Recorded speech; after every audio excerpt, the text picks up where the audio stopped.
We're going to make a chicken breast lunch today. And here in my pan I have this is a 12-inch pan, and I have about half a cup of vegetable oil in there. It's beginning to heat. I have it on a medium high. Here I have buttermilk with my chicken breast that's been filleted. I'm going to just turn those over. Now you can let this sit and kind of absorb that buttermilk if you want to. It'll make it really tender. I have 1 cup of flour. To that I'm going to add about a teaspoon of sage, half a teaspoon of basil, half a teaspoon of oregano, and half a teaspoon of white pepper. Whoa, that looked like half a jar, didn't it? Okay.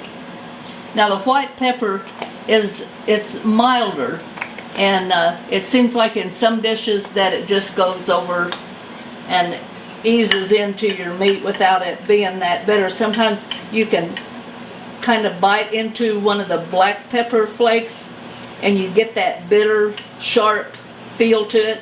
With white pepper, that will not happen. Now I can see my oil is beginning to just smoke a tiny little bit, so we know it's ready. I'm going to pick up my chicken breast, dip it in my flour mixture, drop it into the pan,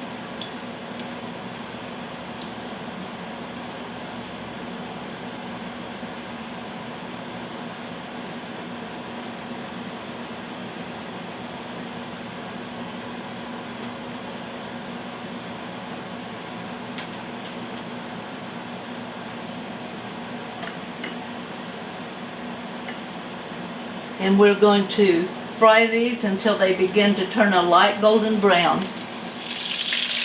Now these do not take very long. Going to turn those.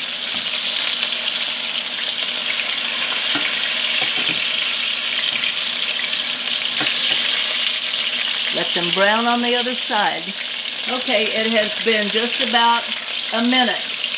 And as you can see, those are well done on the other side. I'm going to take them out, put them into a little platter, let them set while I make the herbed white dressing.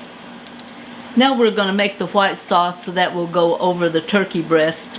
If you can master a good white sauce, you can make anything you want to with it. You can make a gravy, you can make a roux for any kind of a gumbo, or you can make a good cheese sauce with it. I have my heat on like a medium high right now. I've got my 2 tablespoonfuls of butter in there, and to that 2 tablespoonfuls I'm going to add 1/2 teaspoon of garlic.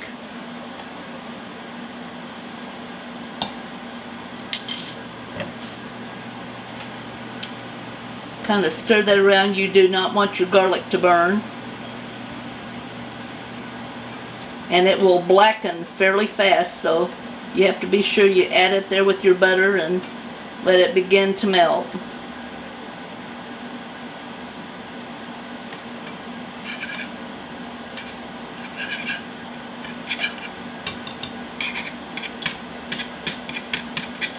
As soon as that butter is melted, we're going to add 2 tablespoonfuls of all-purpose flour. And this is where you begin to look at making that roux. You want that flour totally coated, mixed in, no lumps. You can lift it up off the heat a little bit and stir it. And as you can see, that's nice and smooth.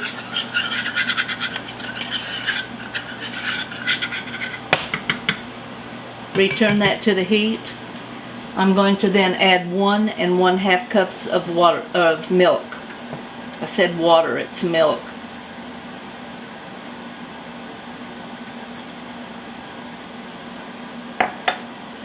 And we're gonna mix that in, let it get smooth.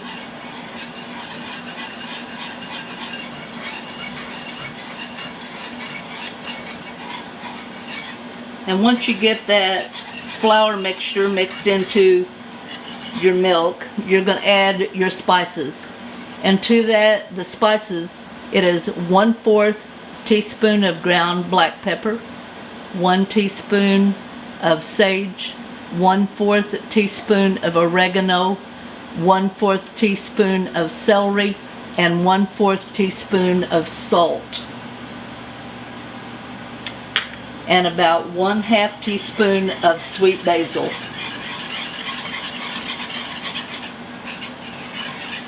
Now you need to stir this constantly.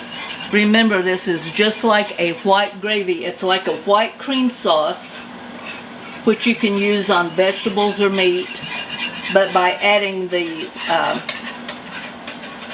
different flavors here for our herbs, it's going to become a meat dressing. If I'd wanted to do a cheese sauce instead of the herbs, I would have left out the herbs, left out the salt, added nothing but the pepper and 2 ounces of Velveeta cheese, or you can grate a good cheddar cheese or a Parmesan cheese. Both of those make good cheese sauces. Okay, it has been about 5 minutes, and as you can see, the herbs that set on top to begin with are now beginning to seep down and be incorporated all in the milk part, and it's definitely thicker than what it was. You cannot hurry a gravy or a white sauce. It's kind of like Rome. It was not built in a day, and gravy is not cooked in a couple of minutes.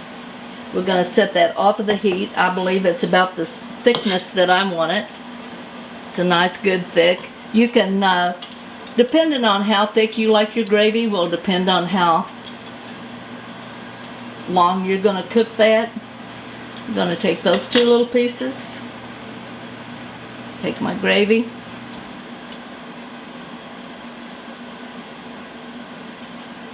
This would be good with mashed potatoes too. There we go, turkey breast with a white herb gravy.